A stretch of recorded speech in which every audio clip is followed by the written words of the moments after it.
ఏవిటీ gold cup. చెప్పేది అర్థం కాకపోతే రుచి చూస్తే మరోలేనిది.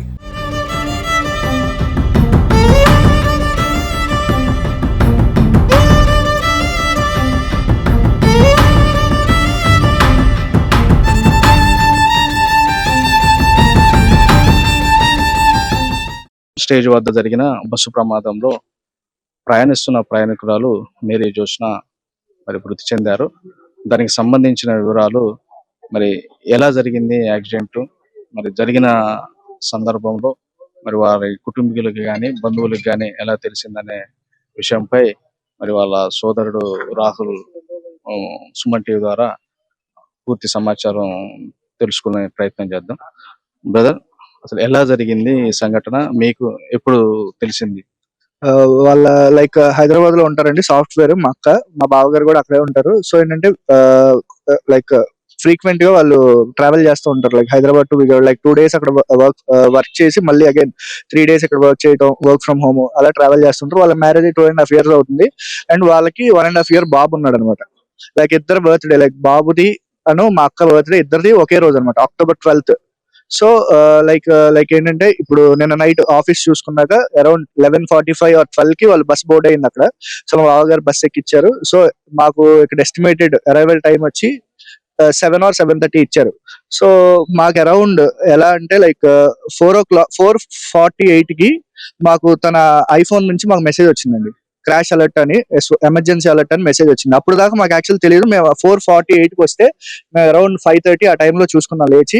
ఈ మెసేజ్ రాగానే కొద్దిగా టెన్స్డ్ అయ్యాం. లైక్ మాకు లొకేషన్ కూడా వచ్చిందండి, ఆ లొకేషన్ ఎక్కడైతే ఇన్సిడెంట్ జరిగిందో మెసేజ్, ఆ లొకేషన్ రెండు వచ్చినాయి.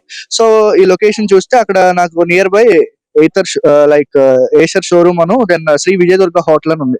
సో ఇప్పుడు ఇది హైవే కాబట్టి 24/7 హోటల్ అవైలబిలిటీలో ఉంటుందని చెప్పి నేను విజయదుర్గ హోటల్ అనే వాళ్ళకి ఫోన్ చేయడం జరిగింది, గూగుల్లో నెంబర్ చూసి. వాళ్ళ దగ్గర నుంచి నాకు అంటే కాల్ అటెండ్ చేయాలి. ఆ టైంలో అరౌండ్ నేను 6:30 ఆ టైం ఫోన్ చేశాను, వాళ్ళు అటెండ్ చేయాల. సరే అని చెప్పి మేము విజయవాడలో ఉన్న ఫ్రెష్ బస్ ఆఫీస్కి వెళ్ళాం. సో అంటే నేను ఈ లోపు గూగుల్లో కూడా సర్చ్ చేశాను, ఫ్రెష్ బస్ నుంచి ఏమైనా నెంబర్ దొరికిద్దా అంటే. ఈ వెబ్సైట్ లో toll free number, customer care number తప్పితే ఏ నెంబర్ లేదు. ఇప్పుడు విజయవాడలో ఆఫీస్ ఉంది, వాడి కన్సర్న్ నెంబర్ వాడు మనకి ఇవ్వాలి, అప్డేట్ చేయాలి దాంట్లో. అలాంటప్పుడు వాడు ఆఫీస్ పెట్టుకోకూడదు అసలు. అలాంటప్పుడు మేము డైరెక్ట్ అక్కడ ఆఫీస్కి వెళ్ళడం జరిగింది. ఆఫీస్కి వెళ్తే వాడు కూడా మాకు ఏ రెస్పాన్స్ ఇవ్వాలి, లేదండి వస్తుందండి అంటున్నాడు తప్పితే ఇలా అయిందని చెప్పలా. సో వేరే బస్సు వాళ్ళు అక్కడ బెన్ సర్కిల్ లో దిగుతారు కదా, వాళ్ళు అక్కడ మాట్లాడుకుంటున్నారు అనమాట, ఇలా పలానా బస్సు యాక్సిడెంట్ అయింది, ఒక 5 చనిపోయారు అని. ఆ టైంలో మాకు అప్పుడు ఏ బస్సు అని అడిగితే ఫ్రెష్ బస్ అన్నారు. సో ఈ ట్రావెల్ చేసే బస్ కూడా ఫ్రెష్ బస్. మాకు ఈ మెసేజ్ రావటం, ఆ రెండు సింక్ అవడంతో మేము ఏంటంటే అమ్మటే ఇమీడియట్ గా విజయవాడ నుంచి కోదాడ స్టార్ట్ అయ్యాం. ఈ ఈ టైంలో ఇక్కడ ఉన్న ఫ్రెండ్స్ ని కానీ ఎవరినైనా మేము ఇక్కడ పంపించి ఒకసారి అవునా నిజం జరిగింది, ఇన్సిడెంట్ నిజమేనా లేదా అని చెప్పి ఫొటోస్ అవన్నీ పంపిస్తే ఇక్కడ వచ్చి చెక్ చేసేపటికి అది కన్ఫర్మ్ అయిందండి మా అక్కయ్య అని. చివరగా మీ అక్క మీతో మాట్లాడిన సందర్భం? మా అక్క మాట్లాడటం అంటే లైక్ నిన్న బస్ ఎక్కాక, అది కూడా బస్ ఎక్కాక వీడియో కాల్ చేసింది బాబుకి. సో వాడితో మాట్లాడుతా తను లైక్ ఏరా ఎలా ఉన్నావు, బాగున్నావా, వాడి పేరు ఇవాన్ అనమాట. సో ఇవాన్ ఎలా ఉన్నావు నాన్న, మమ్మీ లేదు కదా ఇన్ని రోజులు,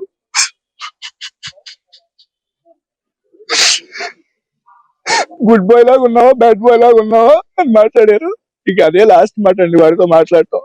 1.5 year బాబు, వాడికి ఏం తెలియదు. అది జరిగిన సంఘటన మీ ఒక్కరికే తెలిసిందా, మీ కుటుంబంలో ఎవరికి? నేను మా ఫాదర్ వచ్చామండి. యాక్సిడెంట్ అయిందని మాత్రం ఫ్యామిలీ మెంబర్స్ తెలుసు, కాకపోతే అక్కడ మా మమ్మీకి వీళ్ళందరికీ ఇంకా ఈ డిమెస్ తెలియదు అనమాట, ఇంకెంత జరిగిందని. అది చాలా మంచి పిల్లండి. మేమే దగ్గరుండి పెళ్లి చేసాం. 2.5 సంవత్సరాలు బాబు అండి, 1.5 సంవత్సరం బాబు. మా ఇంట్లోనే తిరుగుతూ ఉంటాడు. అంతగా ఫ్యామిలీగా కలిసిపోయాం. పాప చాలా మంచిది. మేరీ జోష్న అసలు చాలా నా మేనకోడలు అని చెప్పుకునేవాడు. నా ఇంట్లోనే ఉండేది. మార్నింగ్ వాళ్ళు హడావిడిగా వచ్చి అంకుల్ ఇలా జరిగిందని వాళ్ళ అబ్బాయి వాళ్ళ తమ్ముడు చెప్పగానే ఎమ్మటే బయలుదేరి ట్రావెల్స్కి వస్తే వాళ్ళు ఏం చెప్పలేదు. చెప్పకుండా వేరే బస్సు ప్రయాణికులు అడిగితే ఇలా జరిగింది యాక్సిడెంట్ అక్కడ అని చెప్తే ఎమ్మటే బయలుదేరి వచ్చాం. మాకు తెలిసిన మనుషులు కోదాల్లో ఉంటే హాస్పిటల్కి పంపించి కన్ఫర్మ్ చేసుకున్నాం చనిపోయారని. వాళ్ళ అమ్మగారు మీకు వాళ్ళకి బాబు తల్లి లేని బిడ్డ అయిపోయింది. 1.5 సంవత్సరాల బాబు. వాళ్ళ బాధ వర్ణనాతీతం. ఆయనకి వాళ్ళ నాన్నగారికి మొన్నే హార్ట్ ఇదయింది. జ్యోత్స్న మేరీ ఎలా ఉండేది మీతోటి, అందరితోటి చుట్టుపక్కల? నా మేనకోడల్లాగా ఉండేదండి. నా మేనకోడల్లాగా ఉండేది. అంత ఇంటి పక్కన వాళ్ళతో అందరితో మంచిగా మాట్లాడేది. హైదరాబాద్ లో 3 రోజులు జాబు, ఇంటి దగ్గర 3 రోజులు జాబు. బాబుని ఇక్కడ మా దగ్గర పెట్టింది, అదే వాళ్ళ మమ్మీ వాళ్ళ దగ్గర. మా ఇంట్లోనే ఉండేవారు 3 రోజులు. ఈ సంఘటన జరిగి మీకు ఎప్పుడు తెలిసింది? మాకు తెల్లవారుజామున యాక్సిడెంట్ జరిగిందని తెలిసింది, కానీ చనిపోయింది అనుకోలేదండి మేము. ఏదో దెబ్బలు తగిలి ఉంటేలే అనుకున్నాం. కానీ ఆ బిడ్డ తల్లి లేని బిడ్డ, చాలా 1.5 సంవత్సరాలండి. కానీ ఆ అమ్మాయి చాలా తెలివిగలదండి. చాలా అందరితో మంచిగా, ఎవరితో చెడు అనేది ఉండేది కదండి. ఫ్యాషన్స్ అని కానీ ఇవన్నీ ఏముండేది. ఫ్యామిలీ మెంబర్ అసలు ఎంత సాంప్రదాయంగా ఉండే పిల్ల. ఎన్ని గంటల ప్రాంతంలో జరిగిందండి? 4:55. ఎంతమంది ఉన్నారు బస్సులో? 42. ఎట్లా ఆగి ఉన్న లారీని ఢీకొన్నదా బస్సు? అది తెలియదు అన్న, అది ఆ టైంకి అందరు పడుకొని. మీరు ఎక్కడికి వెళ్తున్నారు? నేను ఏలూరుకి వెళ్తాను.